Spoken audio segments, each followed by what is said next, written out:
Vas-y, on continue. Tout le monde est là.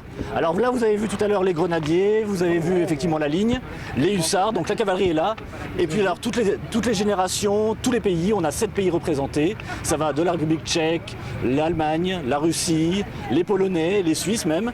Et puis bien sûr les Belges et les Français sont réunis avec également l'état-major que vous avez au grand complet derrière vous, à la fois de Corse et surtout de Belgique avec notre empereur qui est Jean-Gérald Larsin et qui est là depuis plusieurs années, qui est là pour à la fois représenter, commémorer et surtout se souvenir d'un personnage extraordinaire qui a marqué non seulement l'Europe mais également le monde avec le Code civil. Donc c'est ça aussi que nous commémorons ici.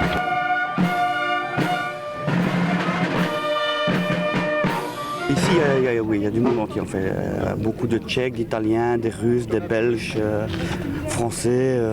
Et peut-être que j'oublie encore, mais bon, il y en a vraiment partout. Mais il y a beaucoup d'associations partout dans le monde et c'est ça la reconstitution en fait, parce qu'on fait des reconstitutions aussi bien dans les batailles qui ont eu lieu en Russie, dans tous les pays de l'Est.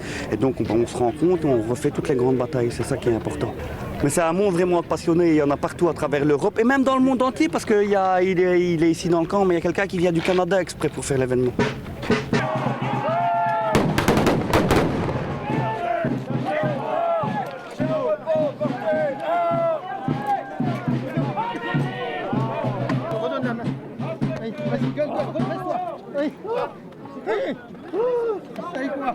Là, nous allons faire une revue de détail.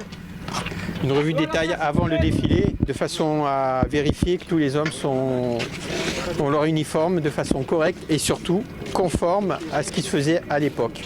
Bien sûr que ça nous fait quelque chose, ça nous prend au cœur d'être là justement dans la ville impériale et étant ajaxien, ça nous prend encore plus au cœur, d'autant plus que nous reproduisons une unité qui vraiment a été pour la première fois sur le champ de bataille durant les guerres révolutionnaires et du Premier Empire. Le Mamelouk, c'est un personnage très important.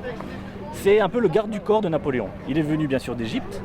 En général, les Égyptiens n'aimaient pas trop les Mamelouks. Mais Napoléon leur a redonné un peu de tenue parce que les Mamelouks, c'était à la fois la garde rapprochée de Napoléon, notamment Roustan, qui était l'homme de confiance et qui veillait sur lui tout le temps.